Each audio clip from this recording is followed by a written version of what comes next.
Alors, bienvenue dans cette nouvelle vidéo. Aujourd'hui, j'ai reçu un carnet à tester par Amazon. C'est un cahier Oxford Signature Business Journal en taille A5. C'est la taille que personnellement je préfère. Et les trucs que vous entendez, les cris derrière, c'est mon fils qui est en train de jouer avec un de ses amis. Et c'est un quadrillé 5 par 5 mm. La particularité de ce carnet, c'est un papier optique 90 grammes par mètre carré. Qui doit être doux en écriture pour une expérience incomparable d'écriture sans phénomène de dispersion. Ouais, bon ben c'est un peu râpé pour ce coup-là. Mais ça reste quand même, et la raison pour laquelle je les présente aujourd'hui, c'est que ça reste quand même un carnet assez intéressant pour les gens qui n'ont pas un gros budget et qui veulent quelque chose qui est d'assez bonne qualité, qui va bien tenir la route. Et qui est très minimaliste, parce que pour le coup on a quelque chose de très minimaliste. La deuxième chose que je voudrais montrer dans cette vidéo, c'est comment préparer un carnet pour un adolescent qui débute dans le bujo. Voilà, moi j'ai un petit gars de 11 ans et demi qui est tout sauf organisé, c'est une vraie catastrophe, il est plein de bonne volonté mais il est très désorganisé. Et donc je lui ai expliqué le principe de mes carnets bujo et bullet journal, et je lui ai dit voilà, j'ai reçu un carnet, ça pourrait te convenir, je pourrais t'en faire une présentation. Il a trouvé ça génial. Et il m'a dit, quand j'ai fini de lui expliquer, c'est vraiment le genre de truc auquel je pourrais devenir accro. Et je pense qu'effectivement ce ne serait pas du luxe qui suive ce type de carnet. Donc ici, je vais d'abord présenter le carnet et ensuite comment on l'utilise. Donc ici le petit sigle Oxford, c'est du tout plastique, avec ici un côté lisse et ici un côté rainuré. Pareil de l'autre côté, la petite vis pour l'attache crayon. Voilà. On a un petit élastique, ça j'aime bien. Ici une première page de garde avec le logo Oxford. Alors il ne l'a pas encore rempli parce que je ne veux pas que ces informations soient sur internet. Voilà. Je vais aller directement au centre, on verra le reste après pour voir le layout, la présentation.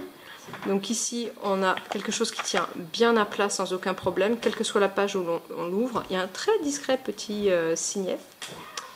Et sur chaque page, on va avoir une entrée date, une entrée titre, un en-tête et un pied de page en dessous, voilà, blanc. Et ici, on va avoir un quadrillage qui est de couleur gris foncé, gris noir assez fin, avec une partie marge ici et une autre partie marge également de ce côté-là, un petit peu plus large, 2 fois plus large à peu près que une fois et demie, ouais, 2 fois, je sais pas exactement. Voilà, on a un papier qui est bien blanc, qui est plutôt mat, pas trop de brillant, 90 grammes par mètre carré, plutôt agréable pour écrire, aucun problème là-dessus. Voilà, ici la fin, la pochette soufflet, etc. Voilà. Maintenant, on va arriver à la question du bujo. Alors, pour un jeune qui débute, moi j'ai pensé, moi je suis très minimaliste dans mon utilisation du bullet journal, mais là j'ai poussé le minimalisme encore plus loin. Pas d'index, pas de mois, pas de semaine, du jour par jour. Voilà. Et donc j'ai fait une petite page de clés. Comme une page de clés avec les tâches à réaliser, les événements, les notes, les 3 codes de base pour les tâches et 3 codes supplémentaires pour les notes et pour le côté prioritaire. Voilà, c'est tout simple, ultra simple. Et pour aujourd'hui, par exemple, il rentre la date, il donne un titre à la journée. Ici, il se lave les dents, le soir aussi. Voilà, donc c'est fait pour ce midi, en tout cas, ça c'est fait. Lire Alice au Pays des Merveilles, prioritaire parce que c'est son travail scolaire et que déjà, la dernière fois, il n'avait pas lu le bouquin. La veille pour le lendemain, 256 pages, c'était pas réalisable. Donc là, il joue avec son copain. Séance de lecture avec maman. Donc ça, on lit la pièce Harry Potter le soir.